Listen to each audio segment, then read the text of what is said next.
Joseph Stalin, leader of the Soviet Union. Joseph Stalin was born on December 18, 1878 in Gori, Georgia in the Russian Empire to a poor family.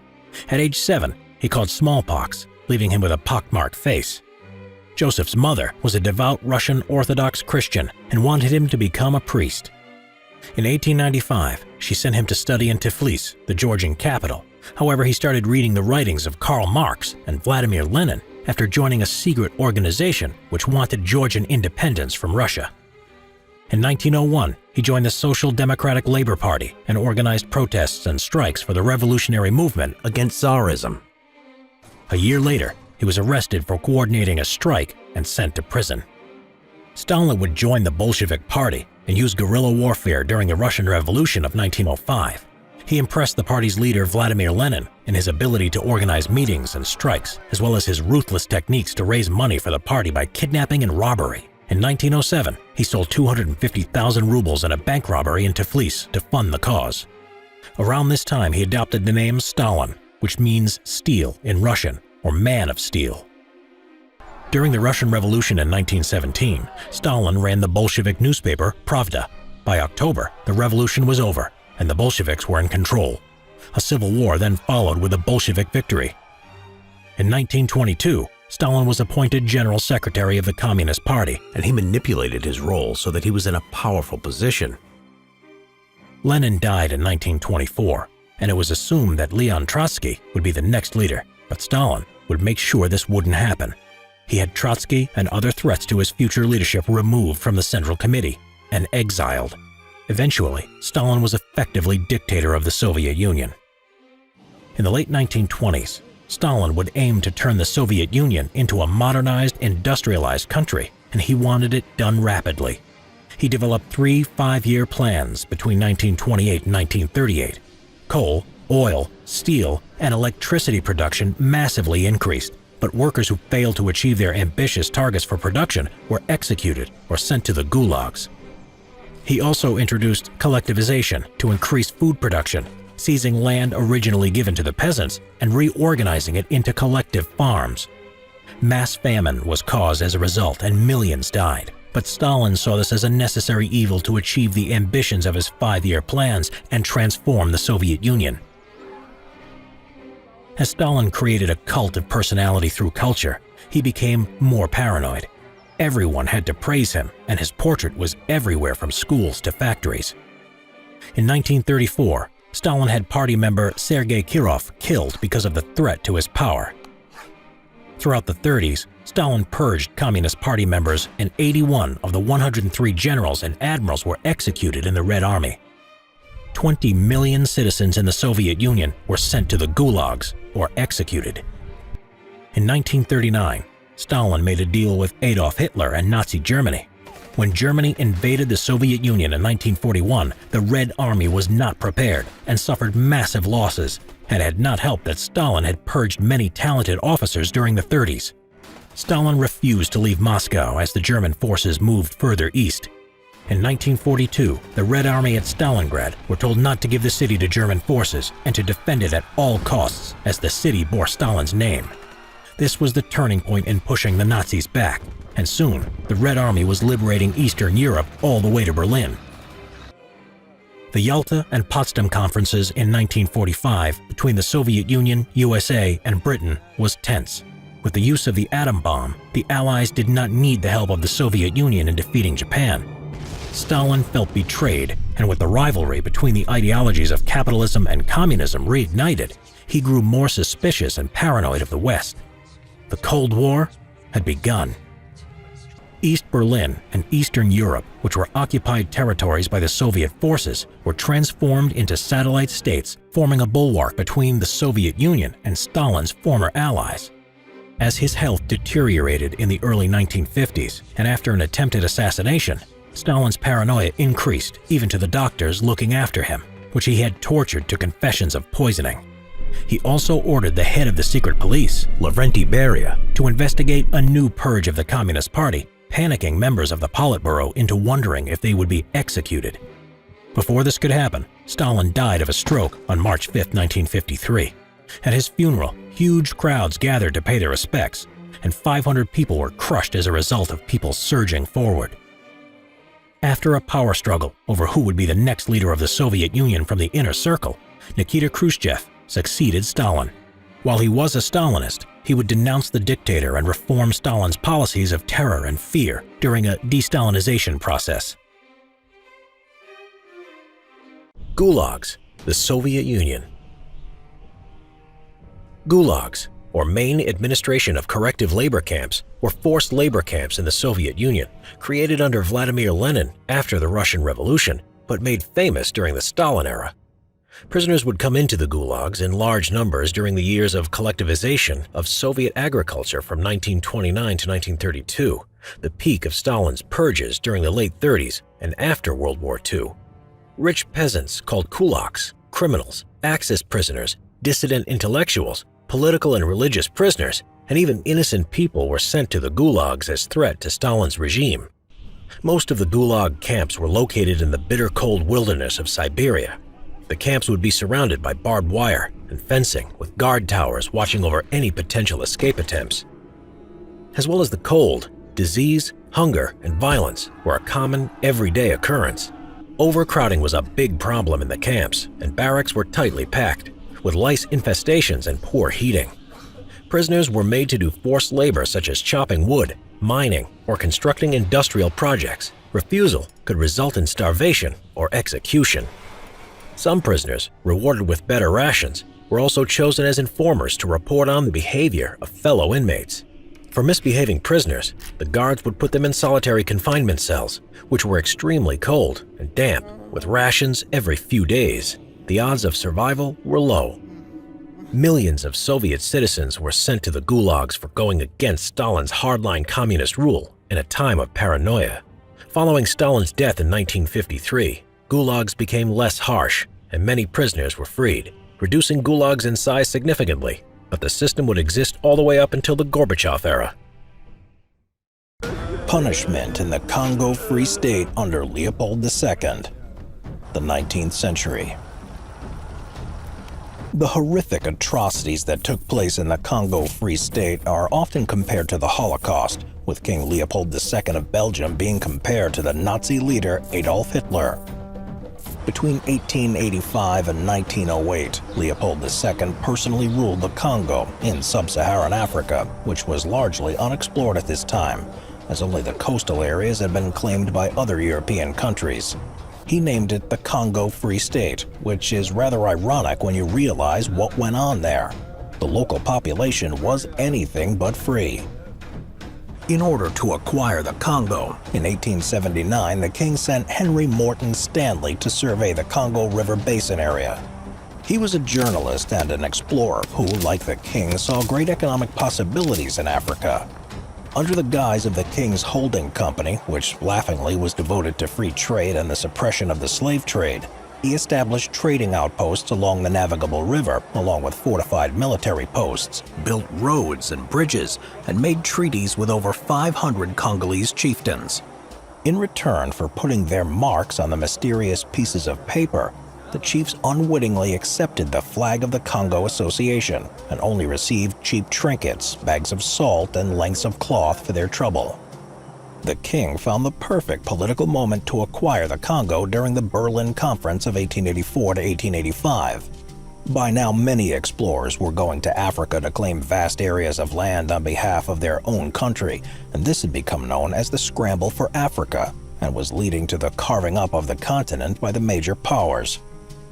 Using skillful and cunning diplomacy, Leopold was able to secure the Congo River Basin for himself, and this is when he renamed the territory the Congo Free State. Now he was the absolute ruler of an area that was nearly 80 times the size of Belgium. In addition to that, he found himself in the right technological moment in time. To consolidate his grip on the Congo, he needed the right tools.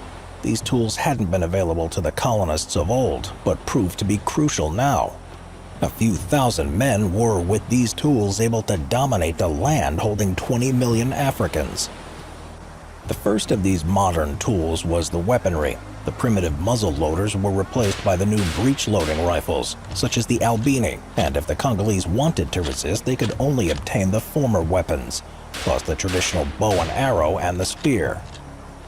The breech-loading rifles were far superior. They shot much further, were more accurate, and used quick-loading waterproof brass cartridges.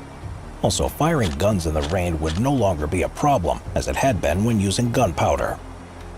Secondly, medical knowledge was just as important. Europeans weren't used to the tropical climate and the diseases it carried. This resulted in a very high mortality rate for them. Around about 1900, the Europeans had learned that quinine was a useful defense against malaria. Diseases such as malaria and hematuria were now better understood. Some researchers could also treat yellow fever and many other diseases. The death rates therefore dropped significantly. The final and most important new tool was the paddle steamboat. This was especially useful in the case of the Congo's unusual topography. These steamboats were able to make the long voyage from Europe to Africa easier and faster, which meant that a fixed travel schedule could be maintained. These boats carried the waves of Leopold's agents into Africa. Although Leopold had used the activities of Arab slave traders to justify becoming involved in the Congo, he completely ignored the fact that slavery was banned and illegal. By the final decade of the 19th century, John Boyd Dunlop's 1887 invention of inflatable rubber bicycle inner tubes and the popularity of the automobile dramatically increased global demand for rubber. Therefore, this rubber boom became a godsend for the king. He had accumulated a great number of debts due to his investments in the Congo and needed to make this whole enterprise profitable. Because harvesting rubber from a tree was faster and easier than from a vine, output could be increased and therefore more profit made. To make sure that the extraction of rubber from the rubber trees would be maximized, he created a labor policy and practically enslaved the natives.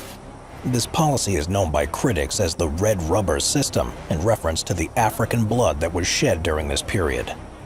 Methods included robbing the natives of their livestock and grain supplies, attacking them, and then taking their women and children as hostages. If the required quota of rubber was presented by the chieftain of the district, then the women and children were sold back to their families. They had to pay a couple of goats apiece for them. If a man refused to work, this could result in the death of his wife, and if a whole settlement refused to work for the rubber companies, then a detachment of soldiers from the Force Publique would be sent to destroy their village and kill anyone who was foolish enough not to flee the area. So, the workers were to extract rubber with minimal expenses and under terrible conditions. The agents Leopold had sent to the Congo used forced labor and slave labor to ensure this happened, and the quotas were met. In 1885, Leopold formally united his agents and mercenaries under the title of the Force Publique. Their purpose was to maintain law and order in the Congo Free State. These men enforced the rubber quotas and were armed not only with modern weapons, but also with the chicote. This was a bullwhip made of hippopotamus skin and was used to beat the natives for any misdemeanor or just for their own sadistic enjoyment. As if the beatings and abductions weren't bad enough, the soldiers of the Force Publique also used to cut off the right hands of the natives as punishment if they refused to work or didn't meet their impossible work quotas. Some managed to survive this mutilation, but many died, mostly when gangrene set in and the wound became infected. If they killed a native by shooting them, then the soldiers were made to cut off the right hand of their victim to show that a bullet hadn't been wasted, as the ammunition was imported from Europe and was expensive to buy, and the soldiers would often try and use their issued bullets to hunt the wildlife for sport or to complement their meager rations. They would also try and stockpile the ammunition in case of the idea of mutiny ever manifested itself, so that they would be prepared for it. If a villager decided to flee the horrors and run away, then the soldiers would round up their entire family and systematically amputate their hands or feet. But not only hands, as noses and ears were also cut off. While these mutilations were performed on living people, they were mostly carried out on villagers who had been killed. There were survivors of these massacres that said they pretended to be dead while the attacks went on and managed to remain motionless when the soldiers hacked off their hands, and only sought help when the soldiers had gone. In some cases, the soldiers could reduce their length of service with the force publique by bringing extra severed hands to present to the European post commanders. But this practice only led to even more unnecessary mutilations. The hands became like a currency for the guards, and sometimes they were the resource they went out to harvest instead of rubber. Captain Leon Rom was a soldier who was the main administrator at one of the heavily fortified trading stations at Stanley Falls in the Congo, and it was said that he used the severed heads of at least 21 Congolese as a border decoration around the flower beds in front of his house. The practice of having skulls on display was not particularly unusual in Central African society at the time. Another horrific incident reported that the force publique soldiers tied 10 villagers inside a fishing net, weighed it down with rocks, and then dragged them into the river to drown. King Leopold was said to frown upon the practice of cutting off hands as it was counterproductive to the useful deployment of the labor force. He is reported as shouting, "Cut off everything else but not their hands. The one thing I need in the Congo is hands." The exact death toll is not known. Four closely connected sources combine the whole population loss, though. Primarily, it was the wholesale genocide of the natives, followed by starvation, exhaustion, and exposure. Then there were the diseases. Some were natural, like the sleeping sickness outbreak, which was caused by the bite from a tsetse fly. After initial symptoms, including a fever, headaches, and aching joints, the victim then started to hallucinate, fall into a coma, and die. Some diseases were introduced by the Europeans, such as various venereal diseases and smallpox. Lastly, there was the falling birth rate, which was relative to a declining population. Edmund Dane Morel, one of the important figures who exposed the atrocities to the world, said that the Congo Free State consisted of 20 million people before King Leopold II came on the scene. Mark Twain, a prominent writer who also condemned what happened in the Congo, mentioned a number of 10 million deaths. So approximately half the population was wiped out during this period. The exact number of deaths as a result of Leopold's atrocities in the Congo is unknown, but it's definitely in the millions.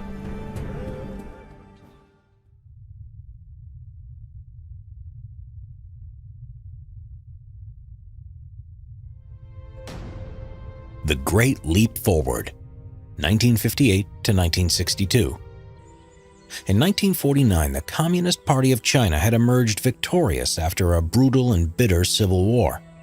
Their leader, Mao Zedong, set about radically transforming China, which, despite being a vast and highly populated country, was politically weak, very traditional, and lacking in industry. The Communists began to modernize China, drawing up the first five-year plan in 1952, emulating the Soviet model of industrialization. This saw extensive investment in heavy industry within the cities in the attempt to increase production. The problem was that in a nation where 4/5 of the population lived in rural areas, there simply wasn't enough people working in heavy industry to allow it to grow to the desired levels. As well as this, the rate of agricultural food production wasn't high enough to allow the industrial workforce to expand further and keep the workers fed. Mao therefore turned his attention to the countryside. Rural China was deeply traditional, with society based on the family and deference to the elderly. Peasants would work the land in small family groups, keeping most of their harvest and selling on small amounts.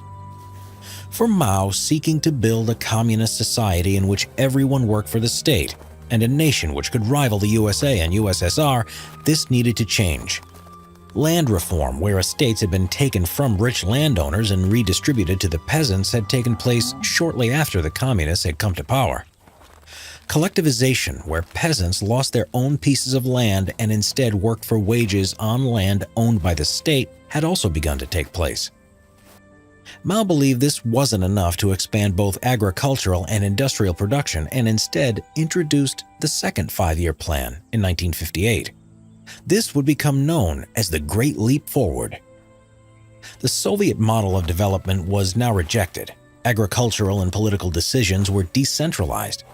Technical expertise within the state bureaucracy were now distrusted, with political ideology emphasized. The plan was designed to get laborers in the countryside working at full capacity. This would allow an agricultural surplus, part of which could be forcibly purchased by the government in order to feed industrial workers and expand production in the cities. The plan also sought to find a method to organize rural workers to directly contribute to industrial production. To achieve all of these objectives, the establishment of communes was ordered on a vast scale. In a matter of months, millions of peasants were forcibly banded together in large-scale communes, numbering 20,000 or more people. These communes meant the complete end to individual small holdings, as now all farmers in the commune were responsible for the collective performance of their land. It was hoped that labor would be more efficient and food production would grow rapidly, therefore helping agriculture and industry to grow together and prevent the food shortages that had held back industry before. The organization of the communes also provided childcare facilities for the very young and houses of happiness for the elderly, freeing up workers to do their jobs. Backing was received for the collectivization policy by a wide-ranging program of propaganda. People were encouraged to contribute however they could, such as banging pots to deter sparrows from eating the crops or shooting them down. Millions supported the Great Leap Forward enthusiastically at first, especially as it meant readily available food in the commune kitchens regardless of how much work an individual had done. The policy also gave great power away and influence to local officials in the countryside, who had the role of managing the communes. Mao also wanted agricultural workers to contribute to industry under the slogan, "Walking on two legs." Agricultural workers were drafted from their jobs as farmers to work in the countryside factories. Backyard furnaces were also established where farmers with little to no experience would produce iron and steel. Everything from cooking pots to radiators were to be melted down, while wooden furniture and trees became fuel. The plan was to increase Chinese steel production from 5 million tons a year in 1957 to a massive 100 million tons annually by 1962. Towards the autumn of 1958, it seemed to many as though things were going well. However, the reality was hidden by the uncommonly good weather of that year, which had led high levels of agricultural production. By the end of the year, some officials were beginning to worry in the knowledge that over-optimism had led rural workers to eating too much of the harvest, leaving stockpiles for the winter and spring of the following year dangerously low. Many also recognized the fact that a large proportion of laborers lacked the incentive to work in such large communes, or that transport and supply problems were causing issues. The steel which was being produced by rural laborers was also found to be unusable, and much of it was left to rust. Drafting so many agricultural workers into the factories had caused a shortage of labor on the farms. Scaring or shooting sparrows till they dropped caused a severe ecological imbalance. It resulted in an explosion in the vermin population, including crop-eating insects, now with no predators.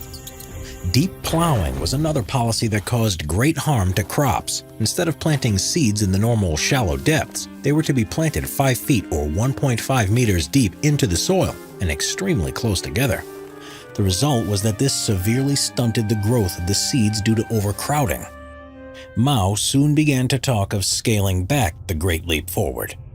However, political rivalry and suspicion soon intervened, with Mao ordering purges carried out against those who criticized his policy. This had the effect of encouraging local officials desperate to protect their positions to continue to support the Great Leap Forward, at times even more keenly than they had done before. Therefore, despite the fact that agricultural production had not expanded, these officials did not dare question orders requiring them to send a large proportion of the grain that did remain to the cities. This had the effect of terrible starvation in the countryside, which became even worse with bad droughts and floods in the harvests of 1959 and 1960. The communal kitchens where rice had been freely given in 1958 was now severely rationed in what people received, and in the worst cases, there was nothing available at all. Laborers who didn't meet their quotas would not receive their food rations, so those who were unable to work starved to death. There were accounts of people eating everything living or growing that was left: goose, cats, dogs, lime plaster of walls, and the leaves and bark off trees were consumed. After these were gone, people even resorted to cannibalism and murder to feed their extreme hunger. Despite the famine in the countryside, Mao continued to export grain worldwide and refused any foreign aid to maintain face and convince people that his plans were working. As the food supply going to the cities began to dwindle, famine also hit urban areas. The death toll for the Great Leap Forward at the lower end estimate is said to be 18 million, while upper estimates find that some 45 million people died. Mao was held responsible for this catastrophe by many people within the Chinese Communist Party. He remained as party chairman, but by 1962, many decisions to do with policy and the economy were taken over by other people. The communes were scaled back, individual farming was once again permitted, and industrial workers were given greater incentives to work hard. Mao, though, remained a powerful figure, able to launch the Cultural Revolution in 1966.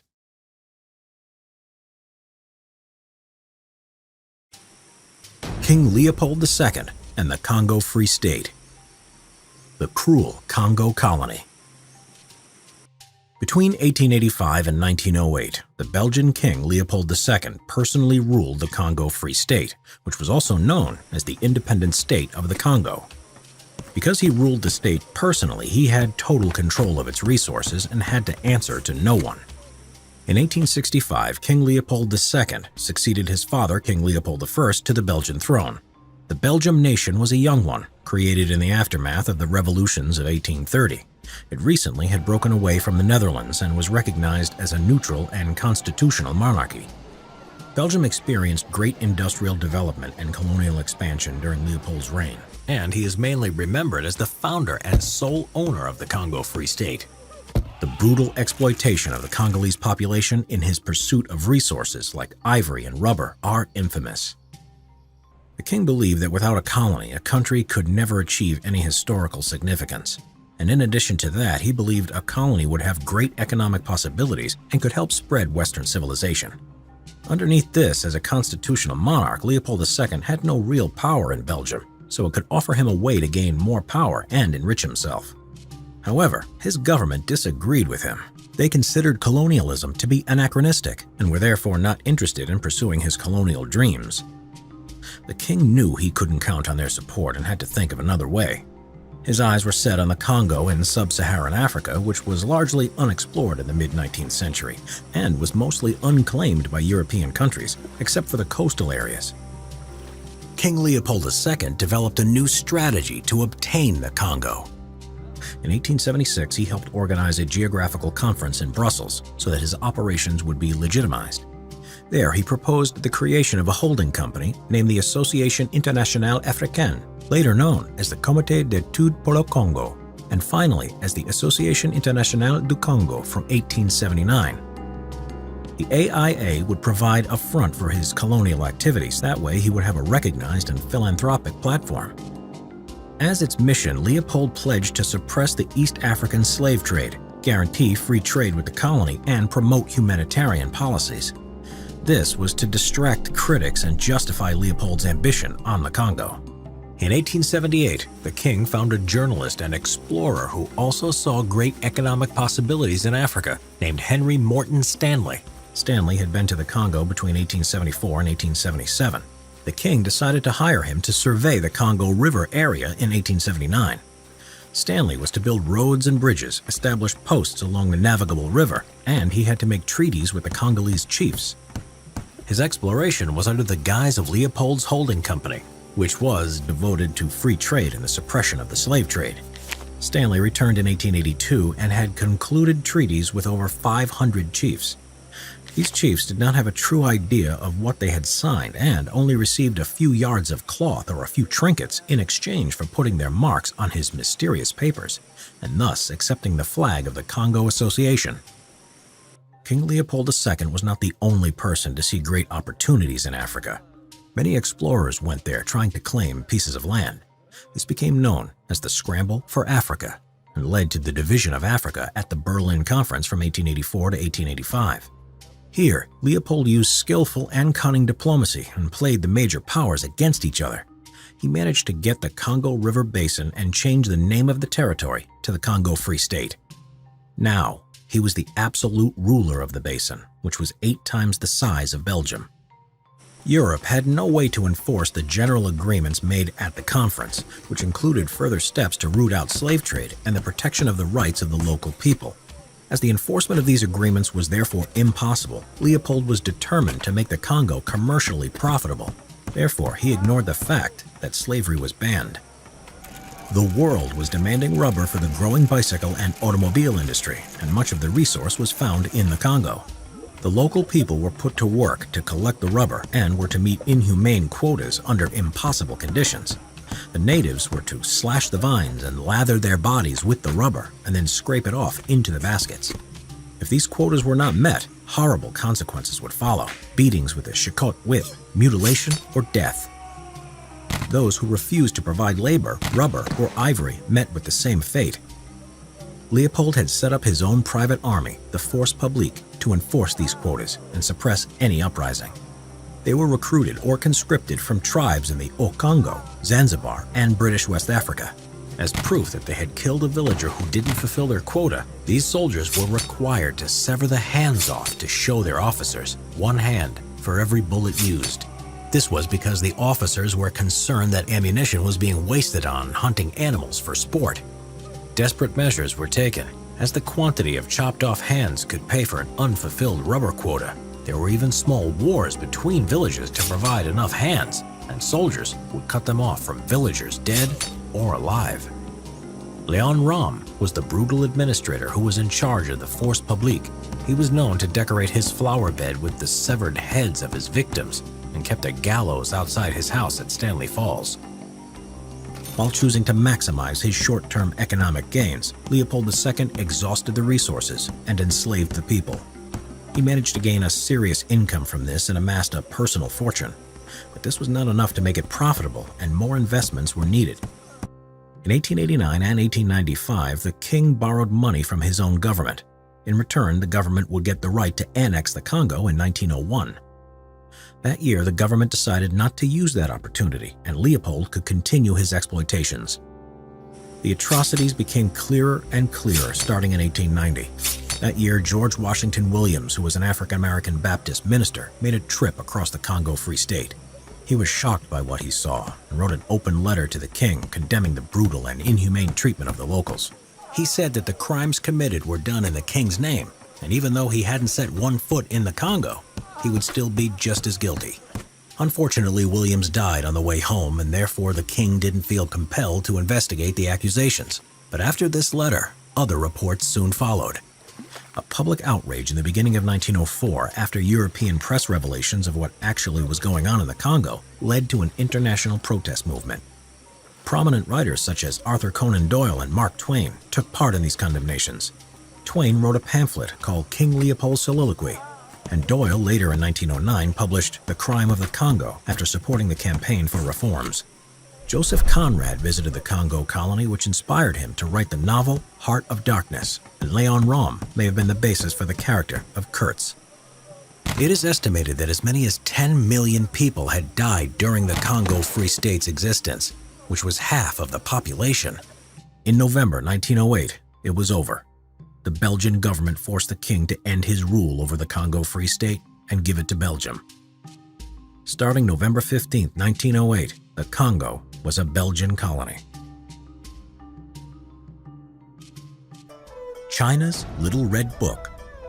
Quotations from Chairman Mao Zedong, 1964. There are a handful of books that have influenced hundreds of millions of people's lives over the decades, centuries, and millennium of human existence. Mao's Little Red Book, or Quotations from Chairman Mao Zedong, was one of these. It was a book of political and cultural statements based on the speeches, writing, and thoughts of China's communist leader, Chairman Mao Zedong. Mao was the Chinese revolutionary leader who, after leading a long armed struggle, helped found the People's Republic of China in 1949. His book, Quotations from Chairman Mao Zedong, which became commonly known as the Little Red Book, was the idea of General Lin Biao. Compiled by the staff of the People's Liberation Army Daily, it was first published in 1964. The book helped promote even further the personality cult that surrounded Mao and his own brand of communism that became collectively known as Maoism. The book would be printed by the hundreds of millions, and it got its name from the fact that it had a vivid red cover and was pocket size. The idea was for the party's faithful to carry it around with them constantly so it was always ready at hand for them to consult and inspire. The book's slogan was, "Workers of the world unite," and at one stage in China during what was called the Cultural Revolution, it was almost mandatory to carry around a copy. The Chinese Cultural Revolution ran from 1966 to 1976 and was pioneered by Chairman Mao. Its aim was to rid Communist China once and for all of the devils of capitalism and imperialist Chinese traditions. The final version of the Little Red Book contained 267 quotations covering 25 topics such as war and peace, unity, discipline, women, criticism and self-criticism, imperialism, and correcting mistaken ideas. One section was on how to be a good communist and citizen, stating a communist must be selfless, with the interests of the masses at heart. He was to possess a largeness of mind, as well as a practical, far-sighted mindset. Another stressed how everyone was involved. Intellectuals, students, soldiers, and the average peasant were to involve themselves in political work and study Marxism and Leninism. It was at first only distributed among top officials in order to get feedback. Then an expanded version was given out to the People's Liberation Army. Finally, a year later in 1965, hundreds of print shops were set up across China and it was made available to the masses. Because it was a simplified version of Mao's writings, the Little Red Book helped the peasants and workers understand Mao's ideas, therefore helping the widespread indoctrination of Mao's cult of personality and communist ideology. The authorities expected all loyal citizens to own a copy, and not only to carry it around at all times, but to actively read it on a daily basis for inspiration and guidance in all aspects of everyday life. Disrespecting or misquoting the book could get you in trouble. After that, it was actively promoted in communist countries, but when Chinese and Soviet relations started to turn sour during the 1960s, the book was banned in the Soviet Union. After Mao's death in 1976, his successors tried to discourage the book and its Maoist teaching. Operation Valkyrie, the plot to kill Hitler. July 20th, 1944, World War II. Nazi Germany, the courtyard of the High Command building in Berlin. It was early in the morning of July 21st, 1944, and in a courtyard lit by the headlights of an army truck, a 36-year-old colonel was placed before a firing squad to be executed for high treason. Just before he was shot, he cried out defiantly, "Long live our sacred Germany." So who was this man? His name was Klaus von Stauffenberg, and apart from being an officer in the German army, he was also a war hero, having been awarded the Iron Cross First Class. He was also of noble blood, holding the grand title of Count of Stauffenberg, his family being one of the oldest and most distinguished aristocratic Catholic families in southern Germany. At the beginning of the war, Stauffenberg took part in the Polish, French, Russian, and North African campaigns. He was also the man who nearly assassinated Adolf Hitler. Hitler had survived several assassination attempts prior to this, but this was to be the very last. Stauffenberg's views on Hitler were conflicting. On one hand, he thought he was a good military leader and was impressed by the Führer's grasp of military strategy. And he also thought he could save Germany from the corrupting dangers of communism. But he had serious misgivings about his social policies, which went against his strong Catholic, Christian, and political beliefs. Stauffenberg thought that World War II was an unnecessary war, feeling the conflict could and should have been avoided. This view was quickly reinforced as the war unfolded. He was first approached about joining the German resistance as early as 1940, but he declined out of loyalty to the oath he took to obey the office of the Führer that Adolf Hitler held. So at this stage, he felt honor-bound to not get involved with the resistance. But he became further disillusioned with what he saw when he took part in the invasion of Russia in 1941, and was particularly disgusted by the SS's violent treatment of the Jewish population. By 1942, he was meeting regularly with opponents of Hitler and coming around to the idea that Hitler's removal was the only way to save Germany. Stauffenberg was sent to Tunisia to join the Afrika Corps to take part in the North African campaign. In April 1943, his unit was strafed by an RAF fighter bomber, and he was severely injured, costing him an eye, his right hand, 2 fingers on his left hand, and damage to his legs. He spent 3 months in a hospital in Germany recovering from his wounds. Once recovered, he could no longer carry out combat duties, so Stauffenberg was assigned to the office of General Friedrich Olbricht in Berlin. Olbricht was the chief of the General Army Office. Among the many things that his office had worked on, Olbricht was to develop the contingency plan, Operation Valkyrie. This was to be used in case of internal uprising or unrest, which was becoming a possibility as Germany was losing the war. Ingeniously, the German resistance realized they could use this plan to mobilize the reserve army to suppress the Nazi government as the conspirators who were seizing control for themselves. For the plan to work, Hitler had to be dead, and this would allow for Operation Valkyrie to be activated and have his inner circle falsely arrested, framing them to look as if they were the heads of a fictitious coup attempt. Then the true conspirators would form a government more acceptable to the Allies, which they then hoped could negotiate a reasonable peace with them. Stauffenberg was crucial for this plan to work, as his duties in his new position included him attending regular meetings with Hitler and his high command. So a plan was formulated with Stauffenberg and his growing band of fellow conspirators, that he would have a bomb with a 10-minute timer hidden in his briefcase among his papers. They planned not only to kill Hitler, but his 2 closest and powerful trusted commanders at the same time, Reichsmarschall Hermann Göring and Reichsführer Heinrich Himmler.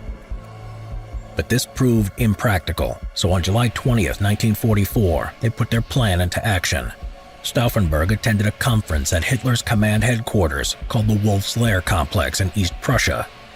The original plan for the conference was that it was to be held in a secure underground concrete bunker, but at the last minute, perhaps because of the extreme heat of that summer day, it was decided to hold the day's meetings in a more spacious, above-ground and well-ventilated conference room.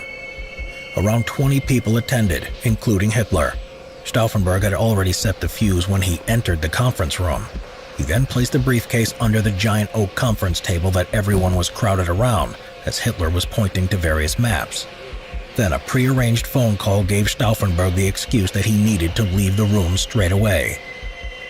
Shortly afterwards, at 12:42, the bomb exploded, completely wrecking the conference room, blowing out its walls, causing the roof to collapse, and starting several small fires. The meeting stenographer was killed instantly. 3 officers died a few days later from their injuries. Many others were also injured. Unknown to Stauffenberg and his co-conspirators, Hitler had survived the blast, though his right arm had been badly injured. It was also said his trousers had been blown off by the force of the explosion, but in reality they were torn to shreds. Stauffenberg, believing Hitler was dead, had immediately driven away from the Wolf's Lair and took a plane back to Berlin, ordering Operation Valkyrie into effect. Units of the German Reserve Army were mobilized and took control of radio stations, telephone centers, and key government buildings. At this time, there were conflicting reports on Hitler's status after the explosion. Then the Reserve Army, also believing Hitler was dead, made arrests of the leading members of the framed Nazi government, thinking they were putting down a coup when in fact they were unwittingly aiding one. Major Otto Ernst Riemer was ordered to arrest Minister of Propaganda Joseph Goebbels. However, the truth came out when Goebbels handed Riemer the telephone and he heard Hitler's voice on the other end. Realizing he had been taking orders from mutineers, Riemer was now ordered to crush the plot by Hitler. The conspirators' plan was brilliantly simple, but quickly fell apart when it became apparent Hitler was still alive and the truth was out. All of those involved were quickly rounded up, including Stauffenberg, who was arrested after a short shootout where he was wounded in the shoulder. Colonel General Friedrich Fromm, who had been a quiet supporter of the coup, betrayed them once it had failed. Stauffenberg and 3 other of the officers involved, Quernheim, Olbricht, and Werner von Haften, were hastily tried in a court-martial and taken to the courtyard of the Bendler block where they were shot. This was against the orders by Hitler to arrest the conspirators alive, most likely to hide Fromm's involvement in the coup. Few of the conspirators evaded capture and many chose suicide rather than face torture and humiliation at the hands of the Gestapo, the much-feared secret police. So after rushed mock trials that were ironically called the People's Court and sham court-martials, it's estimated nearly 5,000 Germans were executed for their direct or indirect involvement in the plot. They were executed by various means: hanging, guillotining, firing squad, and even strangulation.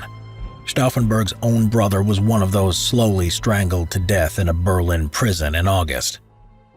Since the war, streets, schools, and buildings have been named after Stauffenberg in recognition of the sacrifice he had made to rid Germany of the tyrant that was Hitler and the Nazis.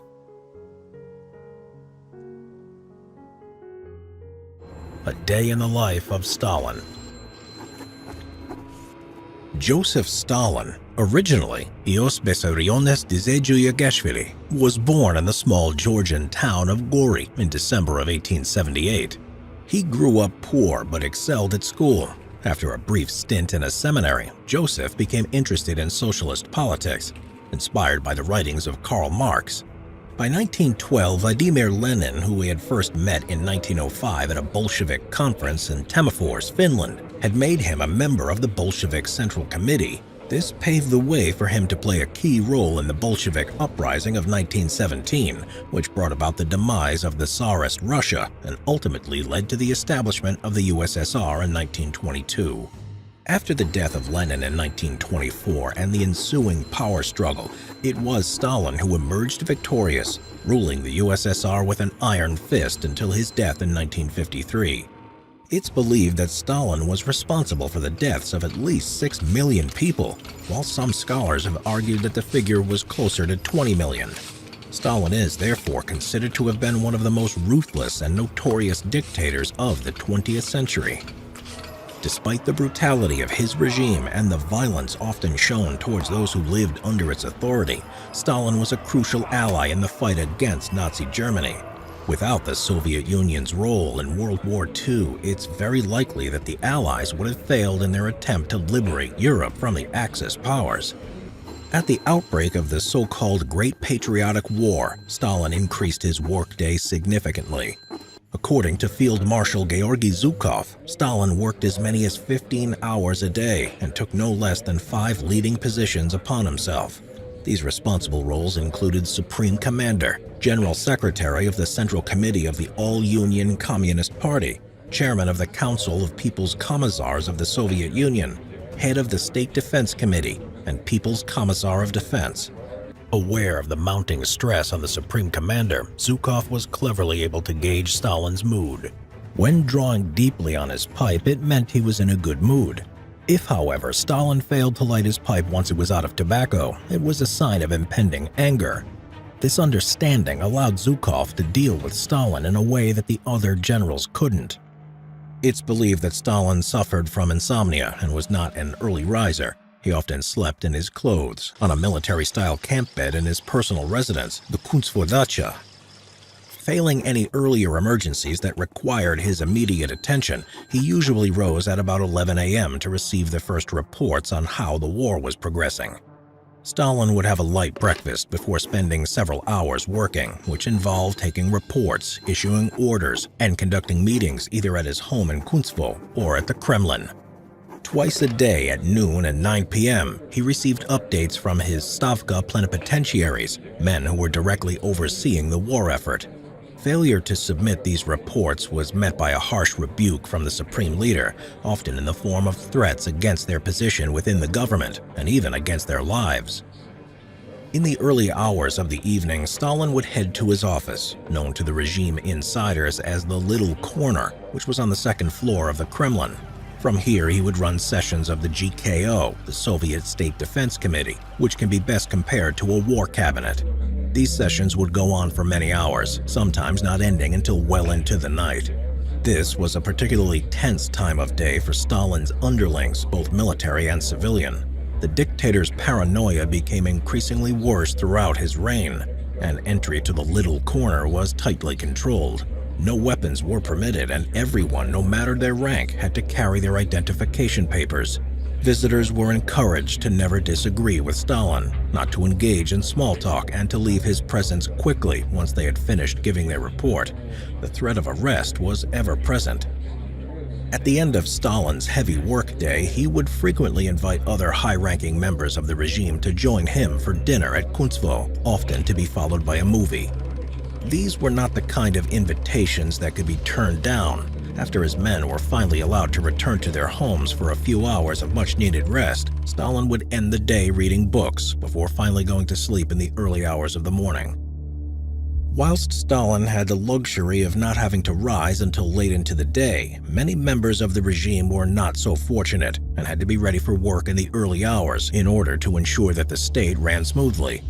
Stalin's control over the lives of those who worked for him, including his generals, was so pervasive that many of them were even given set sleep times. Alexander Vasilevsky, chief of the General Staff of the Soviet Armed Forces and Deputy Minister of Defense, for example, was told that he had to be asleep between the hours of 4 a.m. to 10 a.m. Stalin would personally phone him during these times to ensure that his orders were being followed. Such was the extent of Vasilevsky's workload, though, that he was forced to order his staff to lie to Stalin and say that he was resting when he was in fact trying to sneak in a few extra hours of work. In the early years of the war, while there was still a serious threat of defeat by the Germans, Stalin was not a heavy drinker. He also strongly encouraged sobriety in those who worked for him. From 1943 onward, though, this began to change, and Stalin's near-nightly dinners became increasingly drunken events, especially for his men. These affairs usually began late in the afternoon, when Stalin's magnates would receive invitations to join him for dinner. As before, these were not the sort of invitations that could be declined. Over the course of the next 6 hours or so, Stalin's associates were encouraged to drink to excess. Stalin joined in the drinking, although his drinks were often watered down on medical advice. These were not fun social events for the Soviet officials. A single mistaken word could place either themselves or their families in danger. In fact, the statesman Anastas Mikoyan claimed that Stalin forced us to drink to loosen our tongues. The situation became so dire that some of the men were prepared to risk Stalin's anger and attempt to maintain some degree of sobriety through tactics such as sneaking out of the room for naps or having waitresses pour them colored water instead of wine. It was in this atmosphere that a great deal of Soviet state business was done. Throughout the evening, Stalin would continue to issue orders, receive messages, and even approve executions if necessary. According to Field Marshal Zhukov, many decisions relating to the armed forces and the security of the Soviet Union were regulated in these unofficial meetings, as the contingent of the gatherings largely consisted of the USSR's highest-ranking officials. Late into the night, usually around 2 a.m., Stalin would suggest watching a movie, sometimes more than one. He is known to have favored westerns, detective films, and gangster movies. After this, he would sometimes suggest another bite to eat, meaning that his poor, exhausted, and now hungover officials often didn't get home until well past daybreak. As in earlier years, Stalin would end his day reading books before finally falling asleep. This state of affairs continued until March 1, 1953, when Stalin suffered a massive stroke. He lingered on for several days before ultimately passing away on the evening of the 5th. Following the appropriate preparation, his body was then displayed in the famous Hall of Columns for mourners throughout the Soviet Union to visit. Hitler's personal train, the Führersonderzug. During Hitler's occupation of Europe in World War II, Hitler needed a way to travel the continent and a headquarters that was constantly on the move. His answer? A train. Hitler first started using his personal train in January 1939, after commissioning several coaches between 1937 and 1939 that were made from welded steel, and each weighing over 60 tons. A few months later, in August, the German railway authorities, the Reichsbahn, christened the wartime version of the train as Führer Hauptquartier, or Führer's Headquarters, later codenamed America. But once most code names for German military trains were replaced on the 1st of February 1943, it was renamed as Brandenburg. The wartime Führersonderzug, meaning the Führer's special train, was used to visit many battlefronts and theaters of war across Germany, Poland, Italy, and France. However, the train itself is shrouded in mystery. We will never know exactly what parts the train consisted of, as after each journey, all documentation on it was destroyed, so it could not be used against the Nazis. Moreover, Hitler's personal carriage was blown up on the 27th of April 1945 by Hitler's trusted employee, Julius Gregor Schaub. But leaked information from June 1941, as well as extant Reichsbahn records, have given us some idea as to its basic makeup. The Führersonderzug was rearranged occasionally during its lifetime. Consequently, it would have measured between 300 and 430 meters in length and would have had 10 to 16 components. The first components were the two locomotives, initially only one, immediately followed by a flatbed Flakwagen, which was designed to look like a normal freight wagon but had two anti-aircraft guns placed on top of it. A baggage carrier followed the Flakwagen, and then behind that was Hitler's personal carriage, the Führerwagen. Hitler's carriage must have been sizable because it consisted of two antechambers on each side, a bedroom, bathroom, showers, sitting room, and 3 guest quarters. Next was the Befehlswagen, the command car, where Hitler's staff officers worked. The first half of the wagon contained a conference room containing maps and 3 telephones. In the second half, there were 4 rooms which acted as the communications and deciphering center, with switchboards, a radio transmitter, and a Morse code receiver, so Hitler could receive important information even on the move. Next was the big light Kommandowagen, barracks for Hitler's 22 SS bodyguard soldiers and Reich Security Service, the Reichische Steicheinstdienst, or RSD for short, followed by the dining carriage, 2 guest carriages, and the bathing car. Another dining carriage followed, 2 bedroom cars for staff, and then the Pressewagen, which housed Hitler's press chief, Dr. Otto Dietrich, and his staff. Propaganda was an important part of Hitler's hold over Germany, and it was important that the press went where he did. The final 2 carriages were another baggage car and Flakwagen. When Hitler wished to travel by the train, he had to give up to 2 hours' notice, as it was usually kept at the Tempelhof maintenance depot in Berlin. The route and any stops along the way were kept to an absolute minimum, and only a select few trusted staff knew information on where the train would travel. Policemen would be sent to patrol small portions of the track so as to thwart any assassination attempts, like blowing up the train by the Allies or anyone else. Similar to the Germans' other special military trains, coaches would often follow the Führersonderzug or move ahead to confuse hostile enemies. Any station the train stopped at was heavily guarded, and the platform was emptied of all luggage, carriers, and containers. Railway police guarded all entrances and exits, and Hitler's RSD commander, Johann Rattenhuber, was automatic head of railway police for the duration of the journey. Before each journey, the Führersonderzug was carefully swept for explosives or concealed weapons, and at the end, every account of the journey, from notes to written orders, timetables, and documents, were collected, counted, and destroyed to hide the train's journey history. Hitler's routine on the train consisted of consulting with his advisors at 10 o'clock in the morning in his Befehlswagen. Most of the rest of the day he spent supervising the ongoing work of his passenger employees. Few of his orders survived, but we do know he had a strict policy against smoking inside the carriages. From 1939 to 1940, Hitler would appear at the windows of the train during stops. Greeting and saluting his crowds of supporters, it proved an effective way of bolstering his cult of personality across Germany. On the other hand, there was little Hitler's RSD could do if an assassin were to emerge from the sea of hands and aim a gun or lob a grenade through the window. Consequently, this practice was phased out, and he kept the curtains of his car drawn during the end stages of the war. In this way, the curtains were also closed over the countless Jews being deported to his concentration camps and the bleak ruins of Germany's once proud infrastructure leveled by Allied bombing.